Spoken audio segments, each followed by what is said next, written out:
নমস্কার বন্ধুরা, সিরিয়ালের সাতকাহন চ্যানেলে আপনাদের স্বাগত জানাই।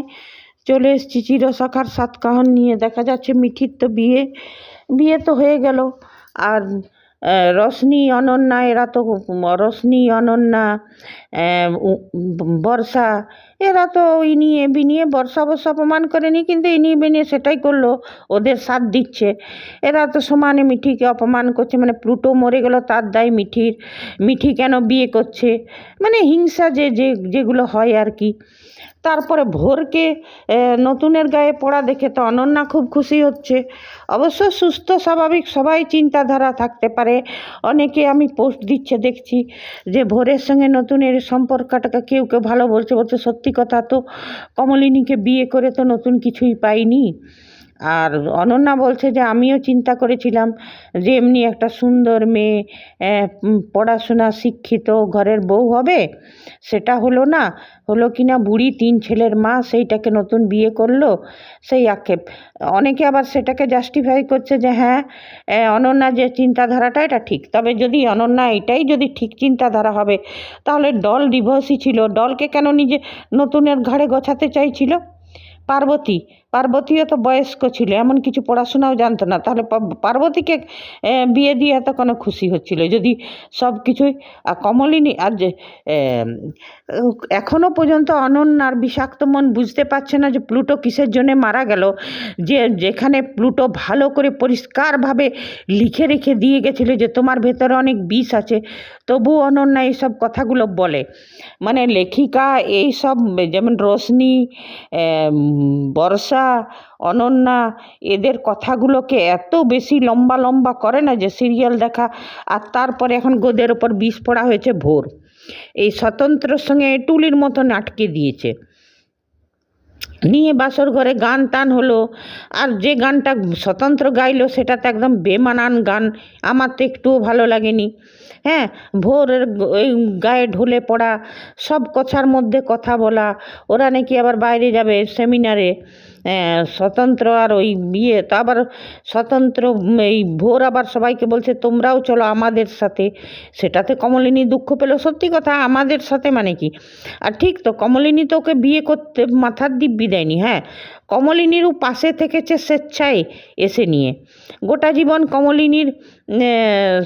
কমলিনীকে নিজের করে নিয়েছে, বিয়ে করেছে, কিন্তু কমলিনী তো জানতোই না যে স্বতন্ত্র ওকে বিয়ে করছে। ও তো সেই ভেবেই সইটা করেছিল যে পার্বতীর সাথে ওর বিয়ে হচ্ছে, ও তো জানতোই না। ওটা তো পরে জানা হলো। এখানে বিয়েটা যে করেছে কমলিনীকে, এখানে কমলিনীর দোষ দেয়া হয় কেন সেটাই বুঝি না। রাইটার কি নিজেও ভুলে যায় নাকি যে অন্যর মুখে এই ডায়লগগুলো বসিয়ে দেয়, আর দর্শকরাও ভুলে যায়? হ্যাঁ, সে যাই হোক, বিয়ে তো বাসর ঘরে চলছে, এইখানে গান টান হচ্ছে, নাচও হচ্ছে। নাচ হলো, অয়নদীপ গান গেয়ে নাচলো, কিন্তু কুর্চি সেটা লক্ষ্য করলো যে ভোর আর সমানে কথা বলে যাচ্ছে। মানে অয়নদীপের গানটা শুনতেই দিল না ভোর, ওকে সমানে কথা বলে যাচ্ছে দুজনা। তারপরে যদি মাঝরাতে যে ভোর ডেকে নিয়ে গেল, হ্যাঁ, একটা পুরুষ মানুষকে, ভোর তো একজন শিক্ষিকা, ও তো অধ্যাপিকা, ও তো জানে একটা পুরুষ মানুষ, তার সঙ্গে যদি কমলিনীকেও, যদি ভোরের মনে কিছু না থাকতো, যদি এতই ব্যাপারটা সাদা সরল হতো, তাহলে দুজনাকেই বলতো যে একটু আসতে পারবে, কিংবা একটু কিছু কাউকে পাঠাতে পারবে, যে কিছু একটা বলতো। হ্যাঁ, একা স্বতন্ত্রকে ডাকতো না, আর একা ওকে ফোন করতো না। আর স্বতন্ত্র যে বারবার বলছে যে এই বাড়িতেও কাউকে চিনে না, আমাকেই চিনে, সেই জন্যে তো কাউকে, কমলিনীও বলল যে এতদিন ধরে আসছে থাকছে, এখন কাউকে চেনেই না। তারপরে স্বতন্ত্র আর কমলিনীর মাঝখানে ঢুকে যাওয়া। আর সব থেকে বিরক্তিকর হচ্ছে স্বতন্ত্রের ওকে ডিফেন্স করাটা। যদি কেউ কিছু বলছে তো স্বতন্ত্র ওকে ডিফেন্স করছে, এটাতেও তো কমলিনীর রাগ হওয়া স্বাভাবিক। যদি এতই চাওয়া পাওয়া ছিল স্বতন্ত্রর মনে, তাহলে তো কমলিনীকে বিয়ে করাই উচিত ছিল না। ও তো স্বতন্ত্র চরিত্রটাকে প্রথম থেকে দেখিয়েছে খুব উদার মনের। হ্যাঁ, নিঃস্বার্থভাবে ভালোবেসে গেছে কমলিনীকে।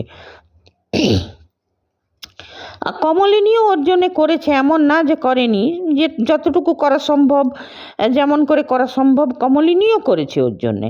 হ্যাঁ, কমলিনীর ছেলেমেয়েরা ওকে অপমান করেছে, নতুন সেটা সহ্য করেছে কমলিনীকে ভালোবেসে, সেটাও ঠিক। কিন্তু এই যে ভোরকে নিয়ে যেটা করছে আর কমলিনী একটা কথা আজকের যতগুলো ডায়লগ শুনলাম, কমলিনী বলছে যে দেখো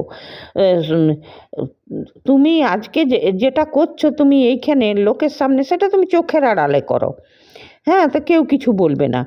তো স্বতন্ত্র বলছে কেন আমি এমন কিছু কাজ করিনি যে আমাকে চোখের আড়ালে করতে হবে। স্বতন্ত্র নিজের ভুলটা বুঝতেই পারছে না, আর ভোর বারবার হুমড়ি খেয়ে ওর ঘাড়ে পড়ছে সেটাও বুঝতে পারছে না। তারপরে আবার বলছে যে ভোরের মনে যদি কিছু থাকে তো সেটা আমি কি করতে পারি। তো বললে হ্যাঁ, ওর মনে যদি কিছু থাকে সেটা তুমি কিছু করতে পারবে না, তবে তোমার মনেও কিছু আছে, আর তোমার মনে যদি কিছু না থাকতো না তো তুমি ওকে ডিফেন্স করতে না, এটাও সত্যি কথা। ও ভোরের বদমাশিগুলোকে স্বতন্ত্র ছেলে মানুষই চাহে আমার ফ্যান আমার ভক্ত বলে চালিয়ে দিচ্ছে, এটাও ভুল। হ্যাঁ, আর যদি স্বতন্ত্র সত্যি একান্ত চাওয়া পাওয়ার ছিল তাহলে তো ওর এতদিনে সেটা কেন মনে পড়লো, সেটা আগে মনে পড়তো তাহলে তো পার্বতীও এসেছিল, জীবনে ডল এসেছিল, চাওয়া পাওয়াগুলো তো ওরাই পূরণ করে দিত স্বতন্ত্র। তো যদি শুধু চাওয়া পাওয়ার জন্যেই এই ভোরকে প্রশ্রয় দিচ্ছে, মানে স্বতন্ত্র কি বলতে চাইছে, মানে স্বতন্ত্র অবশ্য সেরকম খারাপভাবে কিছু বলছে না, কিন্তু ঝুঁকাওটা যে ওর ভোরের দিকে আছে সেটা তো দর্শকরা বুঝতে পারছে। আর যদি চাওয়া পাওয়া কিছু থাকে মানে বলতে চাইছে আর কি স্বতন্ত্র যে তুমি আমার স্ত্রীর মতো, আর মানে ভোরের সঙ্গে চাওয়া পাওয়াটাকে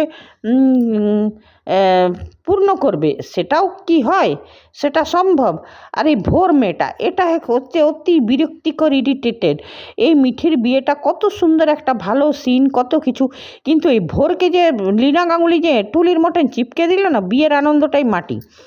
কৃষাণু ইসের বিয়ে হলো, তারপরে এই দুই বুড়ির ঝগড়া। এমনি সময় হলে যদি এই ভোরটা না থাকতো এঁটুলের মতন চিপকে, এইটা যদি দর্শকদের মনে সবসময় খোঁচা না দিত, কেন কি দর্শকরা সবসময় স্বতন্ত্র আর কমলিনীকে এক দেখতে চায়, এই ভোরকে একটা কাঁটার মতন গছিয়ে দিয়েছে। তো তাহলে এই দুই বুড়ির ঝগড়াটাও খুব উপভোগ করতো দর্শকরা, কিন্তু ভোরকে এমনভাবে চিপকে দিয়েছে যে না দর্শকরা বিয়ের আনন্দটাকেই ভালোভাবে উপভোগ করতে পারলো না, এই যে দুই বেয়ানের ঝগড়াটাকেই উপভোগ করতে পারছে, এটাতে আমাদের বিরক্তি লাগছে, গান বাজনাগুলোও বিরক্ত লাগে। আর বর্ষা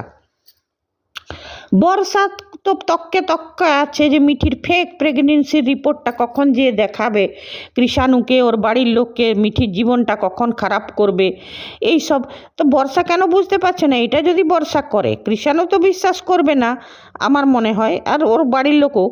কিন্তু বর্ষার কি হবে সেটা তো বর্ষা, এবার কি বুবলাই ওকে একদম এমন ঘাড় ধাক্কা মেরে যাবে যে জীবনে আর কখনো আসবে না। অবশ্য বর্ষা এত কাণ্ডর পরেও কি করে এরা ঢুকতে দিল। হ্যাঁ, বাস্তব জীবনে কি এটা হয়? লীনা গাঙ্গুলি নাকি বাস্তব লেখে, তো যে বউ শ্বশুরের নামে, মানে শ্বশুর মানে ওই সৎ শ্বশুরের নামে মিথ্যে এলিগেশন আনায় শ্লীলতাহানির, হ্যাঁ, তারপর শাশুড়ি মাকে বধূ নির্যাতনের দায়ে কোর্ট পর্যন্ত টেনে যায়, হ্যাঁ, আর সেই বউকে, ঠিক আছে বুবলাইয়ের মন গলে গেছিলো ওদেরকে আলাদা করে দিতিস, সেই বউকে ওই কালসাপকে কী করে এরা ঘরে রাখছে, আর কী করে বিশ্বাস করছে যে ও ভালো হয়ে গেছে? এটা তো নয়। এইবারে তো তককে আছে প্রেগনেন্সি, আর এটা রোশনি আর অনন্যা জানে, ওরাও তককে আছে যে বর্ষা কখন দেখাবে, এদের ঘরটা কখন ভাঙবে। তবে হ্যাঁ, এই যে ভোরের ঢলে পড়া, স্বতন্ত্রর ডিফেন্স করা, ভোরকে প্রশ্রয় দেওয়া, এটা কিন্তু রোশনি আর অনন্যা বর্ষা এরা খুব খুশি হচ্ছে। হ্যাঁ, ওরা ভাবছে, ওরা রোশনি তো বলেই দিল আমার ননদের ঘর ভাঙছে মনে হয়, এইবারে ঘর ভাঙলে খুব খুশি হবে। তবে হ্যাঁ, বিয়ের সময়টাতে রোশনিকে বিয়ের কথাবার্তা যখন চলছিল সেই দিন রোশনিকে যেভাবে অয়নদীপ অপমান করেছিল, রোশনি কি বলেছিল আর কোনো দিন আসবো না, হ্যাঁ, তাও আসছে। মানে বাস্তব জীবনে এমনি হয় যে ননদের এত খারাপ চায়, যে এসে সব সময় অপমানজনক কথা, তাদেরকে বিয়েতে ডেকে আনবার কি দরকার? আমি সেটাই বুঝি না। বাস্তব জীবনে এমনি হয় না, কারোর সঙ্গে একটু মনোমালিন্য হলেও ওদের কথাবার্তা বন্ধ হয়ে যায়, বিয়েতেও নিমন্ত্রণ করে না। কিন্তু এদের কোনো, আর তাছাড়া এদের শয়তানির কোনো শাস্তি নেই, কিচ্ছু নেই। শাস্তি যদিও বা হলো, প্লুটো মরে যে তাও তো অনন্যার কোনো চেতনা হলো না, অনন্যার কোনো হেলদোল নেই, এখনও পর্যন্ত নিঃস্বভাব যায় না বলে এখনও পর্যন্ত বদমাশগিরি করে। আর বর্ষার তো একটা অনেক বড় সাজা হওয়া দরকার। এবারে উচিত বুবলাইয়ের ধাক্কা মেরে ওকে ঘর থেকে বার করে দেওয়া, জীবনে ওর মুখ না দেখা, তবেই দর্শকরা শান্তি পাবে। এই সিরিয়ালটা দেখে কোনো শান্তি লাগছে না, কেন কি রশনি যেমন কাজ তেমনি আছে, পাল্টায়নি। এত অপমানের পরেও অনন্যাও অমনিই আছে। আর নতুন তো এদেরকে সুযোগ করে দিচ্ছে এই ভোরকে এনে নিয়ে, ওই ভোরকে নিয়ে ভোর করছে, রাত করছে, দিন করছে, সব কিছু ভোরকে নিয়ে। আর কমলিনী ঠিক বলেছে যে তুমি নিশ্চয়ই তোমার মনেও কিছু আছে, তবেই তুমি ওকে ডিফেন্স। যে যখন কাউকে পছন্দ করে না তখন তার দোষগুলো দেখতে পায় না, তো তুমিও সেই জন্য ভোরের কোনো দোষ দেখতে পাচ্ছ না, ওকে সমানে তুমি ডিফেন্স করে যাচ্ছ। তখন স্বতন্ত্র কিন্তু বললো যে আমি তোমাকে ভালোবেসেছি, তোমাকে উজাড় করে ভালোবেসেছি, তোমার ছেলেমেয়েরা আমার সঙ্গে ভালো ব্যবহার করেনি, তাও ওদেরকে আমি আগলে বাবার মতন রেখেছি, কিন্তু ওরা আমাকে বাবার মতন দেখেনি।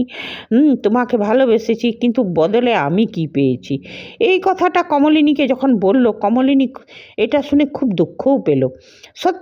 না, এটা সত্যি কথা, কমলিনী পায়নি। তো কমলিনী বলল যে আচ্ছা, এতদিনে তোমার আক্ষেপটা তো ঠিক আছে, তুমি আমাকে যখন উজাড় করে দিয়েছ তো তুমি উঠিয়ে নাও এবার থেকে, হ্যাঁ, যেখানে তুমি খুশি থাকো সেটাই করো। এটা বলে কমলিনী বলে আমি ঘুমাতে যাচ্ছি।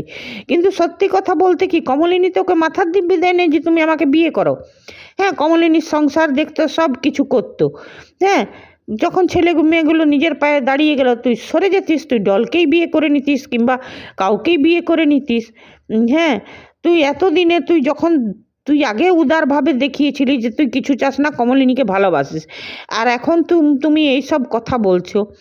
এইখানে আমি ঠিক আছে, নতুনেরও চাওয়া পাওয়া আছে, দোষ আছে, কিন্তু নতুন যে সব সময় এঁটুলের মতন চিপকে রাখছে ওই ভোরকে, আর এই ভোর মেয়েটা, ভোর একজন শিক্ষিতা, এই কি বুঝতে পারছে না যে তুমি একটা স্বামী স্ত্রীর ঘর ভাঙছো? নাকি কারো প্রিপেড প্ল্যান যে ভোরকে ওই জন্যই আনা হয়েছে যে এদের ঘরটা ভাঙুক? না, সেটা তো, যদি এটা অনন্যা রশনি কারো প্ল্যান হয়, তো সেটা বর্ষা কারো প্ল্যান হয়, সেটা তো লেখিকা দেখাবে না। কারণ কি ওদের শয়তানিটা তো লেখিকা উজাগর করবে না, ওদেরকে তো চিরজীবন মহানই সাজাবে। হয়তো পরে দেখা গেলো যে ওদের তিনজনের মাথায় ছিট ছিল, সেই জন্যই অপমানগুলো করতো ওদেরকে মহান দেখাবার জন্যে। তো সেটা বললে তার হবে না, এই অ্যাক্টারগুলোর উপরেই লোকের ঘেন্না ধরে যাচ্ছে। আর এই ভোরকে তো জীবনে আর কোনো দর্শক দেখতে চাইবে না, মানে কমসে কম চিরসখার দর্শকরা আর কোনো সিরিয়ালে দেখতে চাইবে না। তবে কমলিনীর যতগুলো আজকে প্রশ্ন ছিল, একদম সঠিক প্রশ্ন ছিল যেগুলো বলল কমলিনী। অনেকেই বলছে কমলিনীর ন্যাকামি ভাল লাগছে না, ন্যাকামি নয়, সত্যি কথা। কমলিনী যেটা বলেছে সত্যি কথা।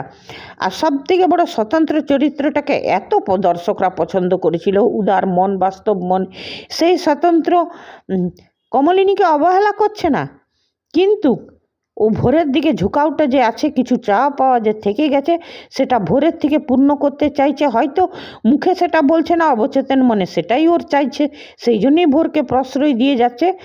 এক কথা বলতে গেলে কি, চিরসখার নামটার কোনো না, এইখানে হয়ে গেছে একদম ঘৃণ্য সিরিয়ালটা, নিম্ন রুচির ঘৃণ্য সিরিয়াল, যেটা দর্শকরা একদম নিতে চাইছে না। এর থেকে না সিরিয়ালটা বন্ধ হয়ে যায় ভালো। কৃষাণ ও মিঠির বিয়েটা ভালো করে দর্শকরা উপভোগও করতে পারলো না এই ভোরটার জন্যে। এই ভোরটাকে যে একটা কাঁটা চিপকে দিল না লেখিকা, এটা ঠিক করলো না। আর সিরিয়ালটা দেখার মতো না নেই, নিম্নরুচির, আমাকে বলতে হবে। সেই জন্যেই আমি দেখি কিছু কিছু এপিসোড ক্লিপ, না হলে আমি দেখতামও না। কেন কি, এইখানে আমার সাবস্ক্রাইবাররা যারা আছেন চিরসখার, তারা বলবেন যে আমি তাদের সঙ্গে ইনজাস্টিস করছি, তো সেটা আমি চাই না, ওই জন্যই বলছি। তবে হ্যাঁ, একটাই অনুরোধ করব যে এই ভোর নামের কাঁটাটি হাঁটুক, আর কমলিনীর স্বতন্ত্র জীবন শুরু হোক স্বাধীনভাবে, ওরা আগেকার মতন হয়ে যাক, এইভাবে দেখিয়ে হ্যাপি এন্ডিং করে দিক। ঠিক আছে বন্ধুরা, আজ এতটাই। হ্যাঁ, তবে একটা কথা, কুর্চিও কিন্তু ভোরকে ভালোই করেই কথা শোনাচ্ছে, ও যা করছে ঠিক করছে, আর মিঠিও যতটা সম্ভব আস্তে আস্তে শোনাচ্ছে, কিন্তু এটা ভালো। ঠিক আছে বন্ধুরা, আজ এতটাই। যদি কিছু ভালো দেখায় তা আবার চলে আসবো চিরসখার সাতকাহন নিয়ে। আপনারা যদি আমার সাথে সহমত থাকেন কমেন্ট করবেন, না থাকেন তাও করবেন, লাইক করবেন, সাবস্ক্রাইব করবেন। ধন্যবাদ, বাই।